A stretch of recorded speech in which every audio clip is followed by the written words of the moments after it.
want to bring in now for Pro Football Focus. Ben Linsey wrote a great and very detailed analysis of the Vikings cap situation and where they will need to make changes and how to fix their problems. Ben, what's going on, buddy? Hey, how's it going? It's going really well. Unless you are the Vikings trying to handle their salary cap, then it's not going so good. Where do we start with this? I mean, I think the probably the proper place is with who might not be here. And you lay it out with Xavier Rhodes and Everson Griffin and Linval Joseph and possibly even Riley Reif. Who is smart to move on from because it creates you cap space, and who for the Vikings you might question it a little more trying to keep them around, even if it's not perfect for your cap? Yeah, so I think the first guy there that makes the most sense to get rid of is Xavier Rhodes. He just is not playing at a high enough level to warrant $9 million, the savings that you would get if you cut him. He allowed 84% of the passes against him this year to be completed. That was the worst mark in the NFL. So I think Rhodes makes the most sense to get rid of. And then you move to a guy like Linval Joseph. So he, obviously the nose tackle position, is not as valuable in today's NFL as some other spots. Cutting him would save over $10 million. So I think that those two make the most sense. The two that are a little bit tougher to swallow. Go ahead. No, I didn't say anything. Go ahead. All right. The two that are a little bit tougher to swallow are Griffin and Reif. Obviously, Reif would. He's solid. He's sort of middle of the pack starter at left tackle. But their cap space is tight. They're over $10 million past the cap limit right now. They've got some other players they're looking to resign. And then Griffin, you would save over $13 million cutting him. He's the best of that group. But he's getting up there in age. And they've got a guy like a Dinigbo who played pretty well last year in a rotational capacity, might be able to step in. So when you move on from Xavier Rhodes, you're probably okay with replacing him with an average player or even a draft pick to step into that spot because he was so poor.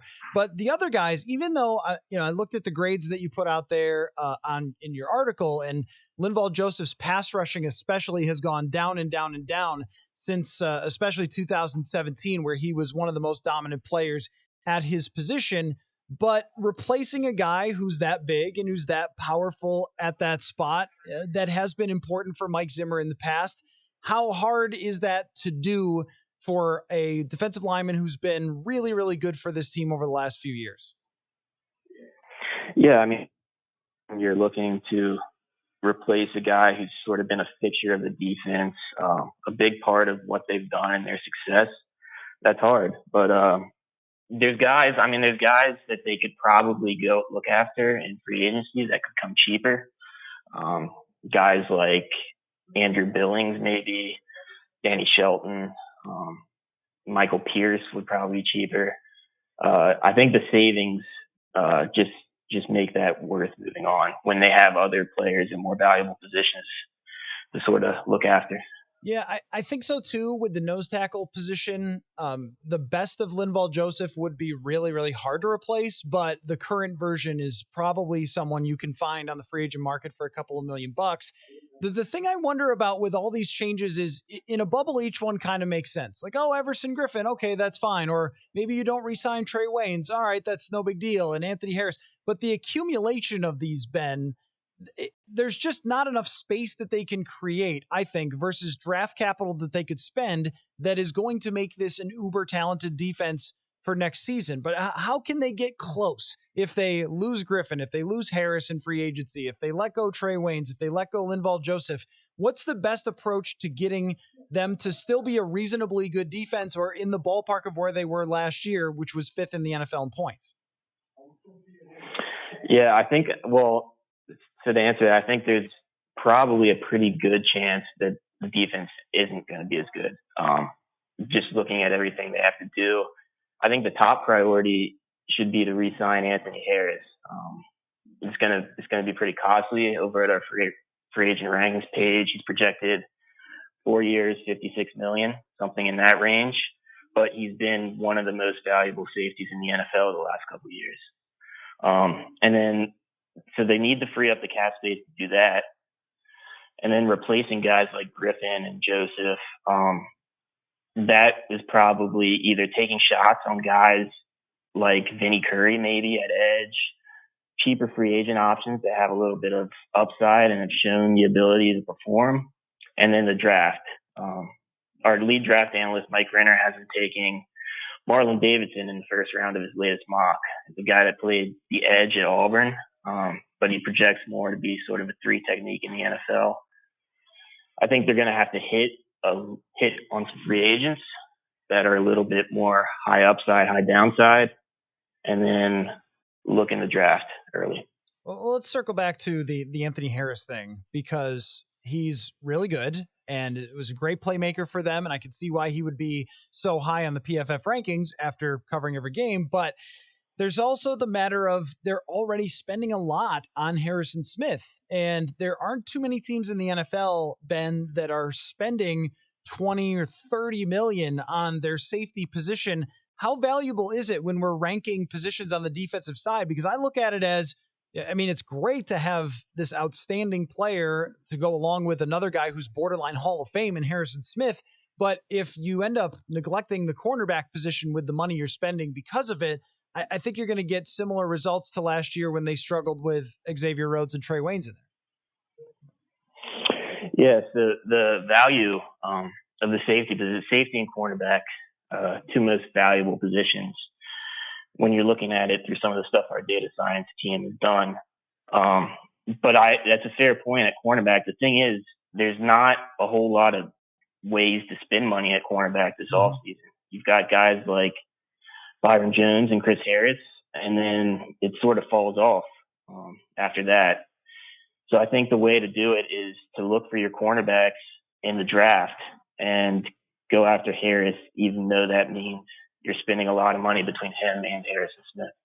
All right, we have to talk about the Riley Reif part of this. We're talking with Ben Linsey of Pro Football Focus, wrote a great piece about the Vikings and how they have the worst cap situation in the NFL and how they should navigate that. The Riley Reif part of this is tough because when you go through your guys' grades and the pressures allowed and all those things, what you find is Riley Reif is a mid-pack left tackle. I think you probably, in order to get the most out of Kirk Cousins, have to be better than a mid-pack left tackle, but also being better than a mid-pack left tackle is very difficult to find. So if they decided to just straight up cut Riley Reif, what is the answer after that? Is there someone in the draft who can start right away? Is there a free agent option that would make sense to fill that gap till they could develop someone to be there? Because I think, Ben, that this team is still viewing 2020 as a year where they can win the NFC North and be in the playoffs and compete for a Super Bowl. Normally, you don't want to take even an average player at a really important position and just, throw them in the garbage for someone who's young that's going to have to develop. So what can they do at left tackle if they do cut Riley Reif? Yeah, I mean, I agree with you there. Reif is definitely he's out of that group before. I think he's the hardest to cut just because if you're looking at free agency, there's not a whole lot of options that the Vikings could realistically target at left tackle. So I think if they were to replace him, it would have to be through the draft. And I think the way they do it is if in the first round, if any of Andrew Thomas, Tristan Wirfs, or Josh Jones, if any of those three fall to 25, I think it would make sense to take one if Reif isn't there anymore. But how much are you risking Kirk Cousins' life by putting a rookie in there? I mean, even Andre Dillard last year, you guys, Pro Football Focus, loved Andre Dillard. He has to go in at times for Jason Peters, and naturally, because he's a rookie in the NFL, it doesn't go particularly well for him right away. And eventually it might, but left tackle is one of those spots that I think is really tough to fill when you're trying to win now, to just throw a guy out there and say, yeah, he'll solve all our problems. I mean, even on the offensive line in general, Garrett Bradbury was the guy who was supposed to solve their problems in the interior, and he absolutely did not do that, and they still had the same struggles that they did the year before. Yeah, for sure.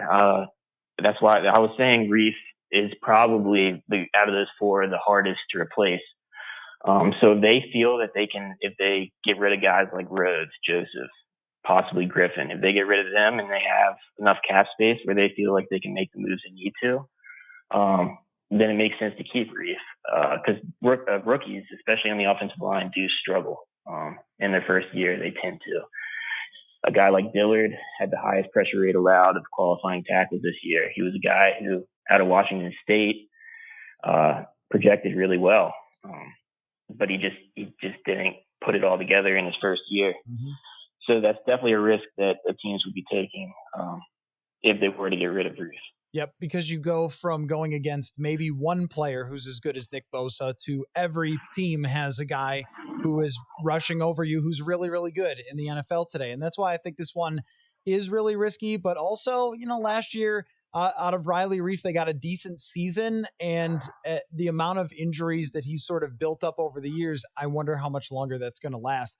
From your perspective, how risky is it to go after offensive linemen in free agency? Because for the Vikings, that has not always worked out super, super well to go out and try to fill all their problems with free agency. And I remember doing this last year where I looked through all the guys who had been signed the year before and found maybe one or two that worked out, and all the other ones blew up in that particular team's face. So if you're looking at, say, keeping Reef there and trying to sign a left guard, for example, how risky is that when you're talking about diving deep into the free agent market if you're trying to fill a spot like left guard? Yeah, I mean, it's the free agent market for offensive linemen is pretty wild right now. DJ Humphries just signed a massive contract with Arizona, and he's a guy who's he's reached average last year. But if you're a young average tackle entering the market, you're going to make a lot of money. At guard, it's the same thing. Guys like Joe Thuney and Brandon Scherf are going to make upwards of $10 million a year, which I don't think realistically the Vikings can target those sorts of players. So they'd be more looking at guys like Stefan Wisniewski, who had a solid career with the Eagles until his last year there, signed with the Chiefs, filled in on their Super Bowl run and played pretty well. Another guy is Eric Flowers, who people like to make jokes as expense for good reason.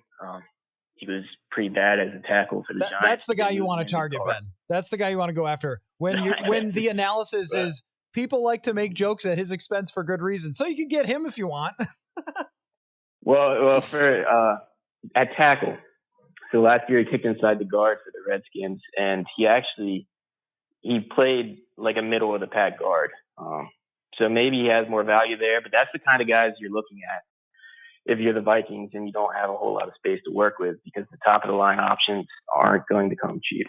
So I'm looking at the TV right now, Ben, and Bomani Jones and Pablo Torre on ESPN are talking about the idea of trading Stephon Diggs. Now, so my head doesn't explode here. There's no good reason for the Vikings to trade Stephon Diggs, and Stephon Diggs has no leverage to force a trade. So the odds of this actually happening are extremely, extremely low. But since you're here and you mentioned getting a third wide receiver, I think that's the real conversation for the Vikings. I don't think Stephon Diggs is going anywhere, but they do need another weapon, in my opinion. That if you're going to go all in on Kirk Cousins, then go all in on Kirk Cousins and get him a number 3 wide receiver. Last year, they thought it was going to be Chad Beebe, but I mean, that's not somebody with a proven track record, and then he gets hurt early, and they're left still with the same song and dance that they've had before. I think that's an underrated target that the Vikings really need. When I know they've got a ton of issues and a ton of places to fill, but if they don't stack up the playmakers, I think we get a lot of the same results. Yeah, for sure. They really only had Diggs a large portion of last year with Dillard hurt, and it's impressive that their offense did as well as it did with that group. So I think definitely trading Diggs should not be an option. He was one of the better receivers in the entire NFL. He was second in yards per route run last year. And I think adding a third wide receiver, someone maybe like Rashad Perriman, depending on how cheap he goes, he obviously struggled out the gates with the Ravens, but he picked it up a little bit with the Browns in 2018 and then really turned it on at the end of the year last year with the Buccaneers. Downfield threat, fixed the drop issues a little bit, either looking at someone like him or Danny Amendola, maybe, veteran. slot guy. He'll come cheap. Someone in that range, I think, makes a lot of sense. Yeah, I think somebody proven instead of, a couple of years ago, they tried to bring in Kendall Wright. That didn't work. Last year was Jordan Taylor. That didn't work. So maybe somebody who's actually going to be a real target and not picked off the scrap heap. Last thing for you, Ben, before I let you go, I want you to give me your hottest quarterback take for a fun quarterback situation that could end up working out. I mean, whether it's, who knows, Cam Newton goes somewhere, Teddy Bridgewater lands in this place, something that could be unexpected, but would be kind of awesome. Yeah, well, I think Cam Newton to the Bears would be a lot of fun. Newton's dealt with injuries the last couple years. He's been pretty bad playing through them. But the last time we saw him healthy at the beginning of the 2018 season, he was playing pretty well. Mm-hmm. The Panthers were 6-2. Then he hurts his shoulder, can't throw downfield. Things sort of go downhill from there. But I think him and that Matt Nagy offense would be a big upgrade over Trubisky and what they have now. And they still have some pieces on defense. So I think that would be a situation where he could come in and the Bears could compete. Yeah, that's a good one. To me, he's the wild card of this entire thing if they decide to move on from him, which it kind of seems like they're going to. Ben Linsey, you could follow him at PFF_Linsey, which is spelled like you spell it without the D. That's the best way I can describe it. So follow him on Twitter. Great work on the Vikings article, and thanks for coming on, Ben. Thanks for having me. Yep, you can find that at pff.com, and let me get the exact title and scroll up here. How the Minnesota Vikings should navigate the worst cap situation in the NFL.